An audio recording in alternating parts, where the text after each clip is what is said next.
بسم اللہ الرحمن الرحیم۔ ایک دفعہ حضرت محمد صلی اللہ علیہ وسلم سفر کر رہے تھے کہ آپ صلی اللہ علیہ وسلم نے اپنے ساتھیوں سمیت ایک جگہ پڑاؤ ڈالا۔ اس علاقے میں ایک عورت تھی جس نے سارے لشکر کے لیے روٹیاں تیار کیے۔ جب وہ فارغ ہوئے تو اس نے صحابہ کرام سے عرض کیا کہ میں آقا حضرت محمد صلی اللہ علیہ وسلم سے ملنا چاہتی ہوں۔ صحابہ کرام اس عورت کو آپ صلی اللہ علیہ وسلم کے پاس لے گئے۔ جب یہ عورت حضرت محمد صلی اللہ علیہ وسلم کے پاس گئی تو اس نے عرض کیا، یا رسول اللہ صلی اللہ علیہ وسلم، میرا ایک بچہ ہے۔ میں جب بھی تندور پر روٹیاں تیار کرتی ہوں تو میرا بچہ میرے پاس آ جاتا ہے۔ میں اپنے بچے کو تندور کے پاس نہیں آنے دیتی کہ میرے بچے کو آگ کی گرم ہوا نہ لگ جائے، کیونکہ میں ماں ہوں۔ ماں کا دل بہت ہی نرم اور نازک ہوتا ہے۔ وہ اپنی پیدا کی ہوئی اولاد کو کس طرح سے مشکل میں دیکھ سکتی ہے۔ میں نے سنا ہے کہ اللہ تعالیٰ 70 ماؤں سے زیادہ پیار کرتا ہے۔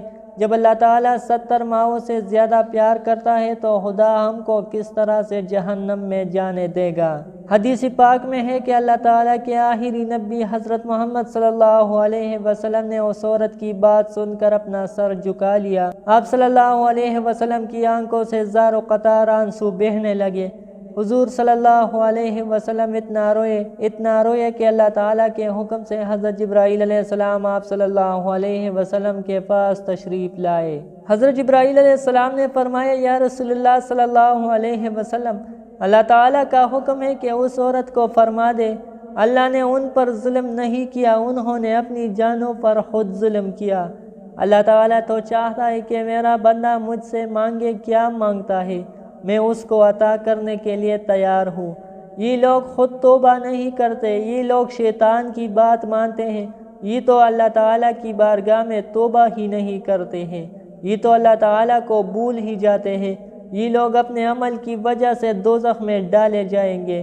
حضرت ابو ہریرہ رضی اللہ تعالیٰ عنہ سے مروی ہے کہ حضور صلی اللہ علیہ وسلم کا ارشاد ہے کہ میری پوری امت جنت میں جائے گی، جو انکار کرے گا وہ جنت میں داخل نہیں ہوگا۔ عرض کیا گیا، جنت میں جانے سے کون انکار کرے گا؟